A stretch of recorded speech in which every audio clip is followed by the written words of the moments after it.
Hi good morning all of U.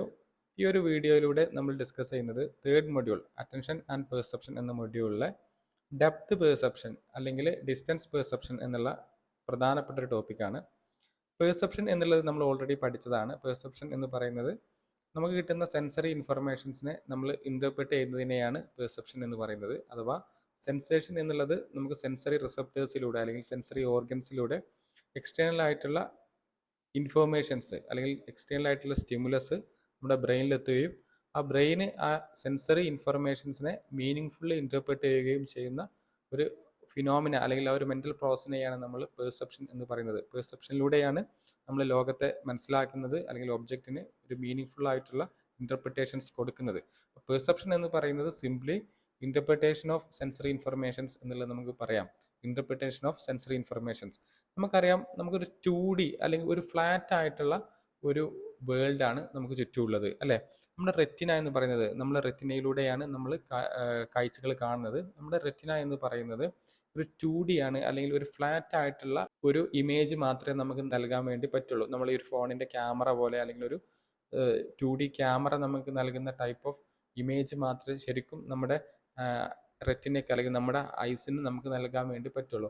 പക്ഷെ നമ്മൾ വേൾഡിനെ കാണുന്നത് ഒരു 3 ഡയമെൻഷനൽ ആയിട്ടുള്ള വ്യൂവിലാണ്. ഇതാണ് ഡെപ്ത് പെർസെപ്ഷൻ എന്ന് പറയുന്നത്. ഡെപ്ത് പെർസെപ്ഷൻ എന്ന് പറയുന്നത് ability to perceive the world in 3 dimensional and judge distance of object. ഒരു ഒബ്ജക്റ്റിന്റെ ഡിസ്റ്റൻസ് അല്ലെങ്കിൽ അതിന്റെ ദൂരം അല്ലെങ്കിൽ ഇതിന്റെ ഡെപ്ത് നമുക്ക് മനസ്സിലാക്കാനുള്ള കഴിവാണ് അല്ലെങ്കിൽ നമ്മുടെ എബിലിറ്റീസിനെയാണ് നമ്മൾ ഡെപ്ത് പെർസെപ്ഷൻ അല്ലെങ്കിൽ ഡിസ്റ്റൻസ് പെർസെപ്ഷൻ എന്ന് പറയുന്നത്. ഇതിൽ ഫസ്റ്റ് കാണുന്ന ഒരു ട്രീയുടെ ഇമേജ് ഉണ്ടല്ലോ, ഇതിൻ്റെ ഒരു ഫ്ലാറ്റ് ഇമേജ് ആണ് അല്ലേ. ഇങ്ങനെ ഒരു ഇമേജ് നൽകാൻ വേണ്ടി മാത്രമേ ശരിക്കും നമ്മുടെ ഐസ് കൊണ്ട് അല്ലെങ്കിൽ നമ്മുടെ റെറ്റിന കൊണ്ട് സാധിക്കുള്ളൂ. പക്ഷെ നമ്മൾ കാണുന്നത് ഈ രീതിയിലുള്ള ഒരു ട്രീ ആണ് നമ്മൾ കാണുന്നത്. അഥവാ ഈ ഒരു ഇമേജിന്റെ 3D ഡയമെൻഷനിൽ നമുക്ക് കാണാൻ വേണ്ടി പറ്റുന്നു എന്നുള്ളതാണ്. സാധാരണ 2D എന്ന് പറയുന്നത് അതിന്റെ വിഡ്ത്തും ഹൈറ്റും മാത്രമേ നമുക്ക് കാണാൻ വേണ്ടി പറ്റുള്ളൂ. പക്ഷെ 3 ഡയമെൻഷനൽ ആയിട്ടുള്ള ഒരു ഇമേജ് എന്ന് പറയുന്നത് അല്ലെങ്കിൽ ഒരു വിഷ്വൽ ആയിട്ടുള്ള എക്സ്പീരിയൻസ് എന്ന് പറയുന്നത് അതിൻ്റെ വിഡ്ത്തും ഹൈറ്റും അതുപോലെ ഡെപ്തും നമുക്ക് മനസ്സിലാക്കാൻ വേണ്ടി പറ്റും എന്നുള്ളതാണ്. അപ്പോൾ ഇങ്ങനെ ഡെപ്ത് മനസ്സിലാക്കാനുള്ള നമ്മുടെ കഴിവാണ് നമ്മുടെ ഡിസ്റ്റൻസ് അല്ലെങ്കിൽ ഡെപ്ത് പെർസെപ്ഷൻ എന്ന് പറയുന്നത്. ഡെപ്ത് അല്ലെങ്കിൽ അതിൻ്റെ 3 ഡയമെൻഷൻസും നമുക്ക് മനസ്സിലാക്കാനുള്ള നമ്മുടെ കഴിവാണ് ഡെപ്ത് പെർസെപ്ഷൻ എന്ന് പറയുന്നത്. ഡെപ്ത് പെർസെപ്ഷൻ നമുക്ക് ഒരുപാട് രീതിയിൽ നമ്മളെ ഹെൽപ്പ് ചെയ്യുന്നുണ്ട്. ഒന്ന് ഈ പറഞ്ഞ പോലെ നമുക്ക് വളരെ അക്യുറേറ്റ്ലി നേവിഗേറ്റ് ചെയ്യാൻ വേണ്ടിയിട്ട് ഡിസ്റ്റൻസ് അതുപോലെ അതിൻ്റെ ഡെപ്ത് ഒക്കെ ജഡ്ജ് ചെയ്യാൻ വേണ്ടിയിട്ട് നമ്മളെ ഹെൽപ്പ് ചെയ്യും. അല്ലെങ്കിൽ ഇത്ര ദൂരം നമ്മളൊരു സ്ഥലത്ത് നിന്ന് എത്രത്തോളം ദൂരം ഉണ്ടെന്ന് നമ്മൾ മനസ്സിലാക്കുന്നത്.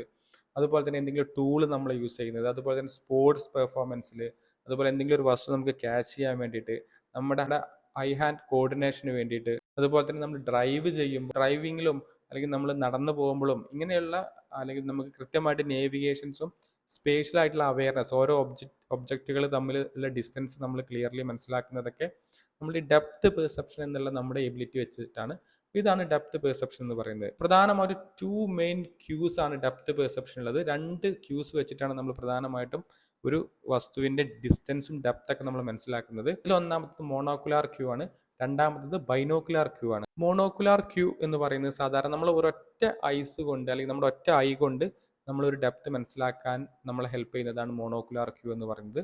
മോണോക്കുലാർ അതോ ഓക്കുലാർ എന്ന് പറയുന്നത് ഐനെ സൂചിപ്പിക്കാൻ വേണ്ടിയിട്ടാണ്. മോണോ എന്ന് പറഞ്ഞാൽ സിംഗിൾ. അപ്പോൾ നമ്മുടെ ഒരൊറ്റ ഐസ് കൊണ്ട് നമുക്ക് 2 ഐ ഉണ്ടാവും. അതിൽ ഒരു ഐ കൊണ്ട് നമ്മളെ ഡിസ്റ്റൻസ് അല്ലെങ്കിൽ ഒന്നിൻ്റെ ഡെപ്ത് മനസ്സിലാക്കാൻ നമ്മൾ ഹെൽപ്പ് ചെയ്യുന്ന ക്യൂസിനെയാണ് മോണോക്കുലാർ ക്യൂ എന്ന് പറയുന്നത്. ഇത് പ്രധാനമായിട്ടും ഡിസ്റ്റൻസ് മനസ്സിലാക്കാൻ അല്ലെങ്കിൽ ദൂരെയുള്ള ഒരു വസ്തുവിനെ നമുക്ക് മനസ്സിലാക്കാൻ വേണ്ടിയിട്ട് അല്ലെങ്കിൽ അതിൻ്റെ ഡെപ്ത് മനസ്സിലാക്കാൻ വേണ്ടിയിട്ടാണ് ഹെൽപ്പ് ചെയ്യുന്നത്. ബൈനോക്കുലാർ ക്യൂ സാധാരണ ബൈ എന്ന് പറയുന്നത് 2 എന്നുള്ളതാണ്, ഓക്കുലാർ എന്ന് പറഞ്ഞാൽ ഐ. അപ്പോൾ 2 ഐസ് കൊണ്ടും നമ്മുടെ ഡിസ്റ്റൻസ് അല്ലെങ്കിൽ ഡെപ്ത് മനസ്സിലാക്കാൻ നമ്മളെ ഹെൽപ്പ് ചെയ്യുന്നതാണ് ബൈനോക്കുലർ ക്യൂസ് എന്ന് പറയുന്നത്. അല്ലെങ്കിൽ ക്യൂസ് എന്ന് പറഞ്ഞാൽ സംതിങ് ചില സൂചനകളൊക്കെ എന്നുള്ള. അപ്പോൾ എൻവോൺമെന്റിലുള്ള ചില ക്യൂസുകളൊക്കെ മനസ്സിലാക്കിയിട്ടാണ് നമ്മൾ ഇതിന്റെ ഡെപ്ത് മനസ്സിലാക്കുന്നത്. ഏതൊക്കെ ക്യൂസ് ആണെന്നുള്ളത് നമ്മൾ ഡിസ്കസ് ചെയ്യുന്നുണ്ട്. ഈ ബൈനോക്കുലർ ക്യൂ ഈ പറഞ്ഞ പോലെ 2 ഐസും യൂസ് ചെയ്യുന്നുണ്ട്. ഒപ്പം തന്നെ നമ്മുടെ അടുത്തുള്ള വസ്തുക്കളുടെ ഡിസ്റ്റൻസും ഡെപ്തും മനസ്സിലാക്കാൻ വേണ്ടിയിട്ടാണ് സാധാരണ ബൈനോക്കുലർ ക്യൂസ് നമ്മൾ ഉപയോഗിക്കുന്നത് എന്നുള്ളതാണ്. ഞാൻ ഒന്നുകൂടി റിപ്പീറ്റ് ചെയ്യാം. പെർസെപ്ഷൻ എന്ന് പറയുന്നത് സെൻസറി ഇൻഫർമേഷൻസിനെ ഇൻ്റർപ്രറ്റ് ചെയ്യുന്നതാണ്. അതിൽ ഡെപ്ത് പെർസെപ്ഷൻ എന്ന് പറയുന്നത് വസ്തുവിൻ്റെ ഡെപ്ത് മനസ്സിലാക്കാൻ അല്ലെങ്കിൽ അതിൻ്റെ ഡിസ്റ്റൻസ് മനസ്സിലാക്കാനുള്ള നമ്മുടെ കഴിവാണ് ഡെപ്ത് പെർസെപ്ഷൻ എന്ന് പറയുന്നത്. അഥവാ അതിൻ്റെ വിഡ്ത്തും ഹൈറ്റും പോലെ തന്നെ അതിൻ്റെ ഡെപ്തും മനസ്സിലാക്കുക എന്നുള്ള ഐസിൻ്റെ ഒരു പ്രധാനപ്പെട്ട പ്രത്യേകത. ഒരു 2 ഡയമെൻഷനിൽ നിന്നും 3 ഡയമെൻഷനിലായിട്ടുള്ള വിഷ്വൽ എക്സ്പീരിയൻസ് നമുക്ക് സാധ്യമാവുന്നത് ഈ ഡെപ്ത് പെർസെപ്ഷനിലൂടെയാണ്. ഓക്കെ, ഈ ഡെപ്ത് പെർസെപ്ഷൻ പ്രധാനമായിട്ടും 2 ക്യൂസിലൂടെയാണ് സാധ്യമാവുന്നത്. ഒന്ന് മോണോക്കുലാർ ക്യൂ, രണ്ടാമത് ബൈനോക്കുലാർ ക്യൂ. മോണോക്കുലാർ ക്യൂ എന്ന് പറഞ്ഞാൽ ഒരു ഐസ് ഉപയോഗിച്ചുകൊണ്ട് നമ്മൾ ഡെപ്ത് മനസ്സിലാക്കുന്നതിനെയാണ് മോണോക്കുലാർ ക്യൂ. ഇത് പ്രധാനമായിട്ടും വളരെ ഡിസ്റ്റൻ്റ് ആയിട്ടുള്ള ഒരു ഒബ്ജക്റ്റിനെ മനസ്സിലാക്കാൻ വേണ്ടിയിട്ടാണ് യൂസ് ചെയ്യുന്നത്. ബൈനോക്കുലാർ ക്യൂ എന്ന് പറഞ്ഞാൽ 2 ഐസിൻ്റെയും സഹായത്തോടു കൂടി മാത്രമേ നമുക്കൊന്നിൻ്റെ ഡിസ്റ്റൻസ് മനസ്സിലാക്കാൻ പറ്റുന്നതാണ് ബൈനോക്കുലാർ ക്യൂ എന്ന് പറയുന്നത്. ഇത് സാധാരണ അടുത്തുള്ള വസ്തുക്കളുടെ ഡിസ്റ്റൻസും അതുപോലെ അതിൻ്റെ ഡെപ്ത് മനസ്സിലാക്കാൻ വേണ്ടിയിട്ടാണ് ഉപയോഗിക്കുന്നത് എന്നുള്ളതാണ്. അപ്പം ഇനി എന്തൊക്കെ മോണോക്കുലാർ ക്യൂസ് ആണ്, എന്തൊക്കെ ബൈനോക്കുലാർ ക്യൂസ് ആണ് നമ്മൾ ഉപയോഗിക്കുന്നത് എന്നുള്ളതാണ് നമ്മൾ ഡിസ്കസ് ചെയ്യുന്നത്. അതിൽ ഏറ്റവും പ്രധാനപ്പെട്ട ഒരു മോണോക്കുലാർ ക്യൂ ആണ്. അഥവാ നമ്മളൊരു സിംഗിൾ ഐ കൊണ്ട് നമുക്ക് ഡെപ്ത് മനസ്സിലാക്കാൻ പറ്റുന്ന ഒരു ക്യൂ ആണ് റിലേറ്റീവ് സൈസ് എന്ന് പറയുന്നത്. റിലേറ്റീവ് സൈസ് വളരെ ഇമ്പോർട്ടൻ്റ്. റിലേറ്റീവ് സൈസ് എന്ന് പറഞ്ഞാൽ നമുക്ക് 2 വസ്തുക്കളുടെ സൈസ് വളരെ കൃത്യമായിട്ട് അറിയാം, സെയിം ആണെന്ന് അറിയുകയും ചെയ്യാം. അപ്പോൾ അതിൽ ഒരു വസ്തു വലുതായിട്ട് അല്ലെങ്കിൽ അതിൻ്റെ സൈസ് വലുതാവുകയാണെങ്കിൽ നമുക്ക് മനസ്സിലാക്കുന്നത് അത് അടുത്തുള്ള വസ്തുവാണെന്നുള്ളതാണ്. ഈ ഒരു എക്സാമ്പിൾ പറയുകയാണെങ്കിൽ 2 വ്യക്തികൾ, ഒരാളുടെ റെറ്റിനൽ ഇമേജ് നമുക്ക് വലുതായിട്ടും ഒരാളുടെ റെറ്റിനൽ ഇമേജ് ചെറുതായിട്ടും തോന്നുകയാണ്. സ്വാഭാവികമായിട്ടും റെറ്റിനൽ ഇമേജ് ചെറുതെന്ന് പറയുമ്പോൾ അദ്ദേഹം ദൂരെ എന്നുള്ളതായിരിക്കും നമ്മൾ അർത്ഥമാക്കുന്നത്, അല്ലേ? കാരണം 2 വ്യക്തികളും റിയലി ഒരേ വലുപ്പമാണ്, അല്ലെങ്കിൽ യഥാർത്ഥത്തിൽ മനുഷ്യന്മാരുടെ അല്ലെങ്കിൽ ഒരു അഡൽട്ട് ആയിട്ടുള്ള ഒരു വ്യക്തിയുടെ ഏകദേശം ഒരുപോലെ ഹൈറ്റ് ഉള്ളവരായിരിക്കുമല്ലോ. അപ്പോൾ ഒരാൾ ചെറുതായിട്ടാണ് റെറ്റിനൽ ഇമേജ് വരുന്നതെങ്കിൽ നമുക്ക് മനസ്സിലാക്കാം അത് ദൂരെ ആയിരിക്കും എന്നുള്ളത്. അതുപോലെ തന്നെ നമുക്കൊരാൾ വലിയ ഇമേജാണ് കിട്ടുന്നതെങ്കിൽ നമുക്ക് മനസ്സിലാക്കാൻ ആൾ അടുത്തായിരിക്കും നിൽക്കുന്നില്ല. അത് മറ്റൊരു എക്സാമ്പിളായിട്ട് ഇവിടെ കാണുന്നത് ഈ ഒരു പിക്ചറിൽ കാണാം. നമുക്കറിയാം ഈ ഒരു ബോൾ എന്ന് പറയുന്നത് എല്ലാ ബോളും ഒരേ വലുപ്പമാണ് റിയാലിറ്റിയിൽ. പക്ഷെ നമ്മൾ നോക്കുമ്പോൾ നമുക്ക് തോന്നുന്നത് ഈ ബോൾ കുറേ കൂടി വലിയ ബോളായിട്ട് തോന്നുന്നുണ്ട്, അല്ലേ? അതുപോലെ ഇവിടെ മറ്റൊരു ബോളുണ്ട്, ഇത് ചെറുതായിട്ടും തോന്നുന്നുണ്ട്, അല്ലേ? അപ്പോൾ ഇതൊന്ന് നമുക്ക് മനസ്സിലാക്കേണ്ടത് ഇത് നമ്മുടെ അടുത്താന്ന് മനസ്സിലാക്കാൻ വേണ്ടി പറ്റും, അല്ലേ? സൈസിൻ്റെ ഡിഫറൻസ് ഉണ്ട്. ഇത് രണ്ടും റിയാലിറ്റിയിൽ ആക്ച്വൽ സൈസ് സെയിം ആണെങ്കിലും നമ്മൾ പെർസീവ് ചെയ്യുന്ന സൈസ് ഇത് വലുതായിട്ടും ഇത് ചെറുതായിട്ടാണ്, അല്ലേ? ഇത് ഇത്രേ വരുന്നുള്ളൂ, ഇത് അതിനേക്കാൾ വരുന്നുണ്ട്. ഇവിടെയുള്ള ബോൾ അതിനേക്കാൾ ചെറുതായിട്ടാണ് പെർസീവ് ചെയ്യുന്നത്, അല്ലേ? നമുക്ക് സെൻസറി ഇൻഫർമേഷൻസ് കിട്ടുന്നത് നമുക്കറിയാം ഇത് ചെറുത്, ഇത് അതിനേക്കാൾ വലുത്, ഇത് വലുതായിട്ടാണ്. ഇതിൻ്റെ ആക്ച്വൽ പെർസീവ്ഡ് സൈസ് എന്ന് പറയുന്നത് ഈക്വൽ ആണ് ആക്ച്വലി, അല്ലേ? പക്ഷേ ഇതിൻ്റെ ഡിസ്റ്റൻസ് മൂലമാണ് ഇത് വലുതും ഇത് അതിനേക്കാൾ വലുതുമായിട്ട് നമുക്ക് തോന്നുന്നത്. അപ്പം നമുക്ക് മനസ്സിലാക്കാം ഇതിൻ്റെ സൈസ് അല്ലെങ്കിൽ ഈ റിലേറ്റീവ് സൈസ് വെച്ചിട്ട് നമുക്ക് മനസ്സിലാക്കാം ഇത് വളരെ ദൂരെ ഉള്ളതാണെന്നുള്ളൂ, ഇത് ഏറ്റവും അടുത്ത് ഉള്ളതാണെന്നും. ഇതാണ് റിലേറ്റീവ് സൈസ് എന്ന് പറയുന്നത്. ഇത് മോണോക്കുലാർ ക്യൂ ആണ്. അത് നമ്മളൊരു സിംഗിൾ ഐ കൊണ്ട് നമുക്ക് നോക്കിക്കൊണ്ട് മനസ്സിലാക്കാൻ പറ്റും എന്നുള്ളതാണ്. മറ്റൊരു മോണോക്കുലാർ ക്യൂ ആണ് ഇന്റർ പൊസിഷൻ അല്ലെങ്കിൽ ഓവർലാപ്പ് എന്ന് പറയാം. ഇന്റർ പൊസിഷൻ എന്ന് പറയുന്നത് ഒരു ബ്ലോക്ക് മറ്റൊരു ബ്ലോക്കിനെ ഓവർലാപ്പ് ചെയ്ത് നിൽക്കുകയാണെങ്കിൽ നമുക്ക് മനസ്സിലാക്കേണ്ടത് അത് മുൻപിലുള്ളത് അടുത്തുള്ളതും ഓവർലാപ്പ് ചെയ്തിരിക്കുന്ന ബാക്കിൽ അഥവാ ഫുള്ള് കാണാത്തത് ദൂരെയുള്ളതുമായിട്ടാണ് എന്നുള്ളതാണ്. സാധാരണ ബിൽഡിങ്ങുകളൊക്കെ വലിയൊരു സിറ്റിയിൽ ഒരുപാട് ബിൽഡിങ്ങുകൾ കാണാം. അപ്പോൾ ഒരു ബിൽഡിംഗ് മറ്റൊരു ബിൽഡിങ്ങിന് ഓവർലാപ്പ് ചെയ്ത് നിൽക്കുന്നുണ്ടെങ്കിൽ മുൻപിൽ നിൽക്കുന്നത് ഫുൾ ഇമേജ് ആയിട്ട് നമുക്ക് കാണുന്നുണ്ടാവും. ഇപ്പോൾ നമ്മളൊരു എൻവയോൺമെൻറ്റിൽ ഇങ്ങനെ നോക്കുമ്പോൾ കാണാൻ പറ്റുന്നൊരു ഇമേജാണിത്. ഒരു ട്രീ ഉണ്ട് ഇവിടെ, ഒരു മലയുണ്ട്, വേറൊരു മല ഇവിടെ ഉണ്ട്, അല്ലേ? ഇങ്ങനെ നോക്കുമ്പോൾ നമ്മളെങ്ങനെ ഈ ഒരു മല ഓവർലാപ്പ് ചെയ്ത് നിൽക്കുന്നുണ്ട്, അല്ലേ? അതുപോലെ തന്നെ ഈ ട്രീ ഏറ്റവും മുമ്പിലാണ്, കാരണം ഇതിൻ്റെ ഈ ഒരു മലയുടെ ഫുൾ ഇമേജ് നമുക്ക് കാണുന്നില്ല, ഇത് ഇവിടെ ഓവർലാപ്പ് ചെയ്ത് നിൽക്കുന്നുണ്ട്. അപ്പോൾ ഇങ്ങനെ ഒരു വിഷ്വൽ എക്സ്പീരിയൻസ് ഉള്ള സമയത്ത് നമ്മൾ പെർസീവ് ചെയ്യുന്നത് അല്ലെങ്കിൽ ഡെപ്ത് പെർസീവ് ചെയ്യുന്നത് എങ്ങനെയാണ്? ഈ ട്രീ എന്നുള്ളത് അടുത്തായിട്ടും അതുപോലെ ഈ ഒരു മല ഉണ്ടല്ലോ, ബാക്കിൽ നിൽക്കുന്ന മല, ഈ ഒരു മല കുറേ ഡിസ്റ്റൻറ്റുമായിട്ട് നമ്മൾ പെർസീവ് ചെയ്യും. അഥവാ അതിൻ്റെ ഡെപ്ത് നമ്മൾ മനസ്സിലാക്കുന്നത് ഇങ്ങനെ ഇന്റർ പൊസിഷൻ അല്ലെങ്കിൽ ഒന്നൊന്നിന് ഓവർലാപ്പ് ചെയ്ത് നിൽക്കുമ്പോൾ ഓവർലാപ്പ് ചെയ്ത് മുമ്പിലേക്ക് നിൽക്കുന്നത് അടുത്തുള്ളതായിട്ടും മറ്റേത് അതിൻ്റെ ബാക്കിൽ അല്ലെങ്കിൽ അതിൻ്റെ ഡിസ്റ്റൻ്റ് ആയിട്ടും നമ്മൾ എന്ത് ചെയ്യും മനസ്സിലാക്കുന്നു എന്നുള്ളതാണ്. അതുപോലെ മറ്റൊരു മോണോക്കുലാർ ക്യൂ ആണ് ലീനിയർ പേഴ്സ്പെക്റ്റീവ് എന്ന് പറയും. ലീനിയർ പേഴ്സ്പെക്റ്റീവ് എന്ന് പറഞ്ഞാൽ 2 പാരലൽ ലൈനുകൾ കുറേ ദൂരം കൂടുമ്പോൾ അല്ലെങ്കിൽ കുറേ ഡിസ്റ്റൻസിൽ പോകുമ്പോൾ അത് ഒരുമിച്ച് കൂട്ടി യോജിക്കുന്ന പോലെ നമുക്ക് തോന്നും. ഇതാണ് ലീനിയർ പേഴ്സ്പെക്റ്റീവ്. ഫോർ എക്സാമ്പിൾ, ഈ റോഡിൻ്റെ എല്ലാ ഭാഗത്തും ഒരേ വീതിയായിരിക്കും ശരിക്കും, അല്ലേ? റിയലി ഒരേ വീതിയായിരിക്കും. പക്ഷെ ഈ പാരലൽ ലൈൻ, ഇവിടെ ഒരു പാരലൽ ലൈൻ ഇതിങ്ങനെ കൂടി പോകുന്നത് നമുക്ക് കാണാൻ വേണ്ടി പറ്റും.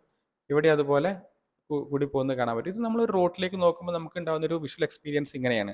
അല്ലെങ്കിൽ റെയിൽ ട്രാക്ക് നമുക്കറിയാം, റെയിൽ ട്രാക്ക് എല്ലായിടത്തും ഒരേ വീതിയാണെങ്കിൽ പോലും ഡിസ്റ്റൻസ് കൂടുമ്പോൾ ഇതിങ്ങനെ ഒന്നായിട്ട് വരുന്നതായിട്ട് നമുക്ക് തോന്നും എന്നുള്ളതാണ്. ഇങ്ങനെ നമ്മൾ ദൂരത്തേക്ക് നോക്കുന്ന സമയത്ത് പാരലൽ ആയിട്ടുള്ള രണ്ട് ലൈനുകൾ അല്ലെങ്കിൽ രണ്ടിൽ കൂടുതൽ ലൈനുകൾ അതിങ്ങനെ ഒന്നായിട്ട് വരുന്ന പോലെ നമുക്ക് തോന്നുകയാണെങ്കിൽ നമുക്ക് മനസ്സിലാക്കേണ്ട അത്രയും ഡിസ്റ്റൻസ് അത് ഉണ്ട് എന്നുള്ളതാണ്. അപ്പോൾ ഡിസ്റ്റൻസ് മനസ്സിലാക്കുന്നതിൽ ലീനിയർ പേഴ്സ്പെക്റ്റീവ് വളരെ ഇമ്പോർട്ടൻ്റ് ആണ് എന്നുള്ളതാണ്.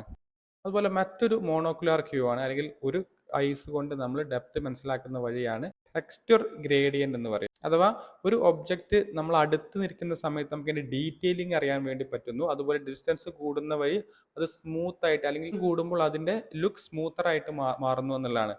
ഒബ്ജക്റ്റ് എത്രത്തോളം അടുത്ത് നിൽക്കുമ്പോൾ അതിന്റെ ഡീറ്റെയിലിംഗ് പറ്റുകയും മോർ ഡീറ്റെയിൽഡ് ആവുകയും അത് എത്രത്തോളം ദൂരെ ആവുന്നു അത്രത്തോളം സ്മൂത്തർ ആവുകയും അല്ലെങ്കിൽ ലെസ് ഡിഫൈൻഡ് ആവുകയും ചെയ്യുന്നു. ഫോർ എക്സാമ്പിൾ, ഈ ഒരു ഇമേജിൽ നമുക്കറിയാം അടുത്തിരിക്കുന്ന അല്ലെങ്കിൽ നമ്മുടെ അടുത്തുള്ള സാധനങ്ങൾ ഇവരുടെ നമുക്ക് ഇവിടത്തൊക്കെ ഈ മണ്ണിന്റെ ഡീറ്റെയിലിംഗ് നമുക്ക് അറിയാൻ വേണ്ടി സാധിക്കുന്നുണ്ട് അല്ലേ.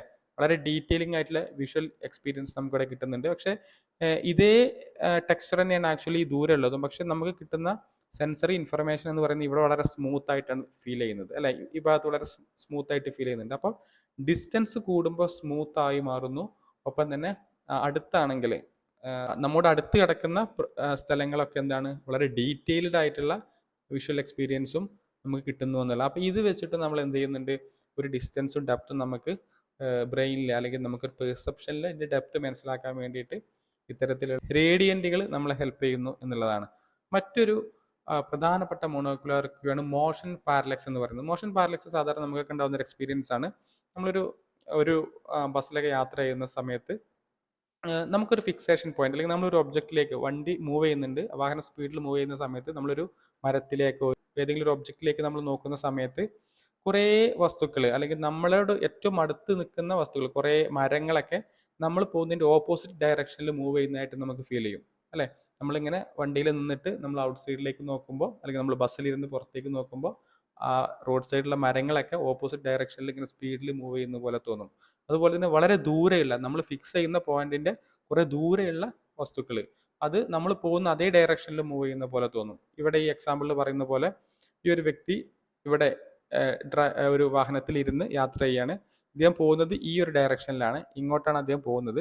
അപ്പോൾ അദ്ദേഹത്തിന്റെ അടുത്തിരിക്കുന്ന ഈ മരങ്ങളൊക്കെ തന്നെ ഓപ്പോസിറ്റ് ഡയറക്ഷനിലേക്ക് മൂവ് ചെയ്യുന്ന പോലെ അദ്ദേഹത്തിന് പോകുന്നു. അതുപോലെ ദൂരെയുള്ള വസ്തുക്കളൊക്കെ അദ്ദേഹം പോകുന്ന അതേ ഡയറക്ഷനിൽ പോകുന്ന പോലെ നമുക്ക് ഫീൽ ചെയ്യും. ഇതിനെയാണ് മോഷൻ പാരലക്സ് എന്ന് പറയുന്നത്. അഥവാ നമ്മുടെ തോന്നുന്നതാണ് അങ്ങനെ, അത് റിയലി മരങ്ങളൊന്നും മൂവ് ചെയ്യുന്നില്ല, പക്ഷെ നമ്മൾ മൂവ് ചെയ്യുമ്പോൾ നമുക്ക് അങ്ങനെ തോന്നുന്നതാണ്.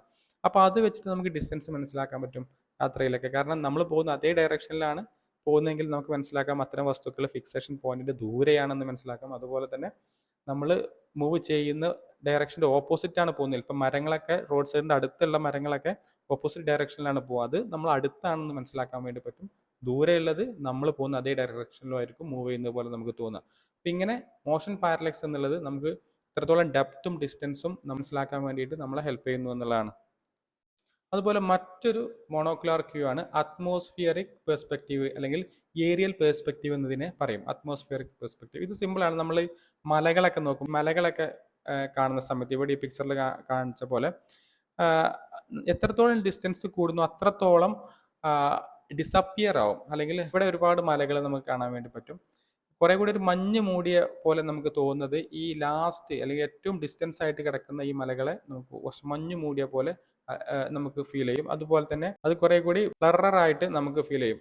അങ്ങനെ കുറെ കൂടി മങ്ങിയ രീതിയിൽ നമുക്ക് തോന്നുന്ന ഒബ്ജക്റ്റ് അല്ലെങ്കിൽ അത്തരം വിഷ്വൽ എക്സ്പീരിയൻസുകൾ, അത്തരം സെൻസേഷൻസ് നമ്മൾ ഡിസ്റ്റൻ്റ് ആയിട്ടും എന്നാൽ ഈ പറഞ്ഞ പോലെ അത്ര ബ്ലറല്ലാതെ കാണുന്ന വിഷ്വൽ എക്സ്പീരിയൻസിനെ നമ്മൾ അടുത്തുള്ളതുമായിട്ട് നമ്മൾ പെർസീവ് ചെയ്യുന്നു എന്നുള്ളതാണ്. നേരത്തെ നമ്മൾ പറഞ്ഞ ഡീറ്റെയിലിംഗ് ആണ്, ഇവിടെ ഈ പറഞ്ഞ പോലെ ബ്ലറായിട്ട് കാണുന്നത് ഡിസ്റ്റൻ്റ് ആയിട്ടും എന്നാൽ ബ്ലറല്ലാതെ നമ്മൾ കാണുന്നത് അടുത്തുള്ളതായിട്ട് നമുക്ക് ഫീൽ ചെയ്യുന്നു എന്നുള്ളതാണ്. അതുപോലെ തന്നെ മറ്റൊന്നാണ് ഫെമിലിയർ സൈസ് എന്ന് പറയുന്നത്. അപ്പോൾ നമുക്കൊരു വസ്തുവിൻ്റെ ആക്ച്വൽ സൈസ് അറിയാമെങ്കിൽ അതേ ആക്ച്വൽ സൈസ് നമ്മൾ നേരത്തെ പറഞ്ഞ പോലെ റിലേറ്റീവ് സൈസ് പോലെ തന്നെ അതിൻ്റെ ആക്ച്വൽ സൈസ് നമുക്ക് അറിയാമെങ്കിൽ ആ ആക്ച്വൽ സൈസിനേക്കാൾ ചെറുതായിട്ടാണ് നമുക്ക് അതിനെ തോന്നുന്നതെങ്കിൽ നമ്മൾ അതിന് ദൂരെയുള്ളതായിട്ട് തോന്നും. ഫോർ എക്സാമ്പിൾ, കാറിൻ്റെ യഥാർത്ഥ സൈസ് നമുക്കറിയാം, പക്ഷെ നമ്മൾ ഒരു കാറിനെ നമ്മളൊരു മിററിലൂടെ നോക്കുമ്പോൾ ആ കാർ വളരെ ചെറുതായിട്ട് നമുക്ക് തോന്നുന്നെങ്കിൽ നമുക്ക് മനസ്സിലാക്കേണ്ടത് ആ കാർ കുറേ ദൂരത്താണ് എന്നുള്ളതാണ്. അപ്പം ഇങ്ങനെ അതിൻ്റെ ഫെമിലിയർ സൈസ് വെച്ചിട്ട് നമ്മൾ എന്ത് മനസ്സിലാക്കും, അതിൻ്റെ ഡിസ്റ്റൻസ് അല്ലെങ്കിൽ ഡെപ്ത് മനസ്സിലാക്കാമെന്നുള്ളതാണ്. ബൈനോക്കുലാർ ക്യൂ എന്ന് പറയുന്നത് നേരത്തെ നമ്മൾ പറഞ്ഞായിരുന്നു ബൈനോക്കുലാർ ക്യൂ. ബൈനോക്കുലാർ ക്യൂ എന്ന് പറഞ്ഞാൽ നമ്മുടെ രണ്ട് കണ്ണിൻ്റെയും സഹായത്തോടു കൂടി ഒരു വസ്തുവിൻ്റെ ഡെപ്തും ഡിസ്റ്റൻസും മനസ്സിലാക്കുന്നതാണ് ബൈനോക്കുലാർ ക്യൂ. അതിൽ ഏറ്റവും പ്രധാനപ്പെട്ട രണ്ട് ബൈനോക്കുലർ ക്യൂസിൽ ഒന്നാണ് റെറ്റിനൽ ഡെസ്പാരിറ്റി എന്ന് പറയുന്നത്. നമുക്കറിയാം നമ്മുടെ ഐസ് രണ്ട് ഐയിലും കിട്ടും. ഇത് രണ്ട് ഐയുടെയും സഹായത്തോടു കൂടി ഡിസ്റ്റൻസ് മനസ്സിലാക്കുന്നതാണ്. നമ്മൾ രണ്ട് ഐയിലും കിട്ടുന്ന സെൻസേഷൻ എന്ന് പറയുന്നത് അല്ലെങ്കിൽ വിഷ്വൽ എക്സ്പീരിയൻസ് രണ്ടും ഡിഫറെൻ്റ് ആണ്. അത് നമ്മൾ കാണുന്നുണ്ടെങ്കിൽ ഒരു ഒബ്ജക്റ്റ് മുമ്പിൽ വെച്ചിട്ട് ഒരു ഐസ് അടച്ചു വെച്ചിട്ട് നോക്കിയാൽ മതി. ഇങ്ങനെ കാണുന്ന അതേ എക്സ്പീരിയൻസ് അല്ല ഇങ്ങനെ കാണുന്നത്. ഒരു വസ്തു ഇവിടെ മുൻപിൽ വെച്ചതിന് ശേഷം ഒരു സംതിങ് എന്തെങ്കിലും ഒരു മാർക്കർ ഇവിടെ മുമ്പിൽ വെച്ചതിന് ശേഷം ഒരു ക്ലോസ് അടക്കുക, അപ്പോൾ കാണുന്ന അതിൻ്റെ പൊസിഷനും അതുപോലെ മറ്റേ ഐസ് അടച്ച് കാണുന്ന പൊസിഷൻ അല്ലെങ്കിൽ അതിൻ്റെ സ്ഥാനം എന്ന് പറയുന്നത് നമുക്ക് ചെറിയ മാറ്റം ഉള്ളതുപോലെ തോന്നും എന്നുള്ളതാണ്. പക്ഷെ നമ്മൾ ഈ രണ്ട് ഐസും തുറന്നിരിക്കുന്ന സമയത്ത് കാണുന്നത് ഇതിൻ്റെ രണ്ടിൻ്റെയും ഒരു മേജ് ആയിട്ടുള്ള അല്ലെങ്കിൽ ഇതിൻ്റെ രണ്ടിൻ്റെയും കോമ്പിനേഷൻ ആണ് എന്നുള്ളതാണ്. അപ്പോൾ ഇതാണ് റെറ്റിനൽ ഡെസ്പാരിറ്റി എന്ന് പറയുന്നത്. രണ്ട് ഐയിലും കിട്ടുന്ന ഇൻഫർമേഷനെ കോമ്പൈൻ ചെയ്തുകൊണ്ട് നമുക്ക് അതിൻ്റെ ഡിസ്റ്റൻസ് അല്ലെങ്കിൽ അതിൻ്റെ ഡെപ്ത് മനസ്സിലാക്കാൻ പറ്റുന്നതാണ് റെറ്റിനൽ ഡെസ്പാരിറ്റി എന്ന് പറയുന്നത്. നമ്മുടെ ബ്രെയിൻ ചെയ്യുന്ന ഒരു ഓട്ടോമാറ്റിക് പ്രോസസ്സാണ്. ഈ രണ്ട് ഐസിലെയും കിട്ടുന്ന ഇൻഫർമേഷൻസിനെ രണ്ടിനെയും കോമ്പൈൻ ചെയ്തിട്ടാണ് നമുക്ക് കിട്ടുന്ന വിഷ്വൽ എക്സ്പീരിയൻസ് എന്ന് പറയുന്നത്. അതുപോലെ മറ്റൊരു ബൈനോക്കുലാർ ക്യൂസ് ആണ് കൺവേർജൻസ് എന്ന് പറയുന്നത്. അഥവാ ഇവിടെ ഈ പറഞ്ഞ പോലെ അതൊരു ന്യൂറോ മസ്കുലാർ ക്യൂ ആണ്. ന്യൂറോ മസ്കുലാർ എന്ന് പറഞ്ഞാൽ നമ്മുടെ ഐസ് എത്രത്തോളം നമ്മളൊരു ഒബ്ജക്റ്റ് ക്ലോസ് ആയിട്ട് കാണുന്നോ അത്രത്തോളം ഈ കൺവേർജൻസ് സാധ്യമാവുന്നുള്ളൂ. അഥവാ ഈ രണ്ട് ഐസും അടുത്തേക്ക് വരുമെന്നുള്ളതാണ്. ഇങ്ങനെ അടുത്തേക്ക് വരുമ്പോൾ ന്യൂറോ മസ്കുലാർ ഫീഡ്ബാക്ക് മനസ്സിലാക്കിയിട്ട് ഈ ഒരു വസ്തു അടുത്തുള്ളതാണെന്ന് മനസ്സിലാക്കാൻ പറ്റും. ഫോർ എക്സാമ്പിൾ ഞാൻ ഫിംഗർ ഇങ്ങനെ അടുത്തേക്ക് കൊണ്ടുവരുമ്പോൾ എൻ്റെ ഐസ് രണ്ടും അടുത്തേക്ക് വരും. അപ്പോൾ ന്യൂറോ മസ്കുലാർ ഫീഡ്ബാക്ക് വെച്ചിട്ട് നമ്മുടെ നെർവസ് സിസ്റ്റത്തിന് അല്ലെങ്കിൽ നമ്മുടെ ബ്രെയിനിന് മനസ്സിലാവും ഈ ഒരു വസ്തു ഏറ്റവും അടുത്താണ് നിൽക്കുന്നത്. ഇത് ഞാൻ എത്രത്തോളം ദൂരത്തേക്ക് കൊണ്ടുവരുന്നോ അത്രത്തോളം ഐസ് രണ്ടും ഡിസ്റ്റൻ്റ് ആയിട്ട് വരും എന്നുള്ളതാണ്. അപ്പോൾ ഇങ്ങനെ ന്യൂറോ മസ്കുലാർ ഫീഡ്ബാക്ക് അല്ലെങ്കിൽ കൺവേർജൻസ് നോക്കിയിട്ട് നമ്മുടെ ബ്രെയിന് അതിൻ്റെ ഡിസ്റ്റൻസിനെ പെർസീവ് ചെയ്യാൻ വേണ്ടിയിട്ട് ഹെൽപ്പ് ചെയ്യുന്നു എന്നുള്ളതാണ്. അപ്പോൾ ഇതാണ് പ്രധാനപ്പെട്ട മറ്റൊരു ബൈനോക്കുലാർ ക്യൂ. അപ്പോൾ ഈ നമ്മൾ ബൈനോക്കുലാർ ക്യൂ അല്ലെങ്കിൽ മോണോക്കുലാർ ക്യൂ ഇങ്ങനെ രണ്ട് ഡെപ്ത് പെർസെപ്ഷനെ കുറിച്ചാണ് പറഞ്ഞത്. ഡെപ്ത് പെർസെപ്ഷൻ അല്ലെങ്കിൽ ഡിസ്റ്റൻസ് പെർസെപ്ഷൻ എന്ന് പറയുന്നത് നമുക്ക് ഒരു വസ്തുവിൻ്റെ 3 ഡയമെൻഷൻസിലും കാണാൻ പറ്റുന്ന കഴിവാണ്. ഒരു വസ്തുവിൻ്റെ കംപ്ലീറ്റ് പിക്ചർ നമ്മളെ അല്ലെങ്കിൽ അതിൻ്റെ വളരെ വ്യക്തമായിട്ടുള്ള റിയൽ രൂപം നമുക്ക് മനസ്സിലാകാൻ വേണ്ടിയിട്ട് ഇങ്ങനെ അതിൻ്റെ ഡെപ്ത് പെർസീവ് ചെയ്യുന്ന വഴി നമുക്ക് സാധ്യമാവുന്നു എന്നുള്ളതാണ്. പ്രധാനമായിട്ടുള്ള രണ്ട് ക്യൂസ് മോണോക്കുലാർ ക്യൂ, ബൈനോക്കുലാർ ക്യൂ. മോണോക്കുലാർ ക്യൂവിൽ നമ്മൾ പറഞ്ഞത് ഒരു സിംഗിൾ ഐസ് കൊണ്ട് അതിൻ്റെ ഡെപ്ത് മനസ്സിലാക്കാൻ പറ്റുന്നു. അത് റിലേറ്റീവ് സൈസാണ്. പിന്നെ ഇന്റർപൊസിഷൻസ് ഹെൽപ്പ് ചെയ്യുന്നുണ്ട്. അതുപോലെ ലിനിയർ പെർസ്പെക്റ്റീവ്, അതുപോലെ texture gradient, motion parallax, atmospheric perspective, familiar size. ഇതൊന്നും അല്ലാത്ത വേറെ മോണോക്കുലാർ ക്യൂസ് ഉണ്ട്. കുറച്ച് എക്സാമ്പിൾ പറഞ്ഞു എന്ന് മാത്രം. ബൈനോക്കുലാർ ക്യൂ എന്ന് പറയുന്നത് ഈ പറഞ്ഞ രണ്ട് കണ്ണിൻ്റെയും സഹായത്തോടു കൂടി അതിൻ്റെ ഡിസ്റ്റൻസ് മനസ്സിലാക്കുന്നതാണ്. അതിൽ ഏറ്റവും പ്രധാനപ്പെട്ട രണ്ടെണ്ണം ഒന്ന് റെറ്റിനൽ ഡെസ്പാരിറ്റിയും കൺവേർജൻസുമാണ്. ഇത് ഒരു ഷോർട്ട് എസ്സേ ഒക്കെ വരാൻ സാധ്യതയുള്ള ക്വസ്റ്റ്യൻ ആണ്. വളരെ ഈസി ആയിട്ട് നമുക്ക് മനസ്സിലാക്കുകയും എക്സാമ്പിൾ സഹിതം നമ്മൾ എഴുതുകയാണെങ്കിൽ വളരെ നന്നായിട്ട് പെർഫോം ചെയ്യാൻ പറ്റും. താങ്ക്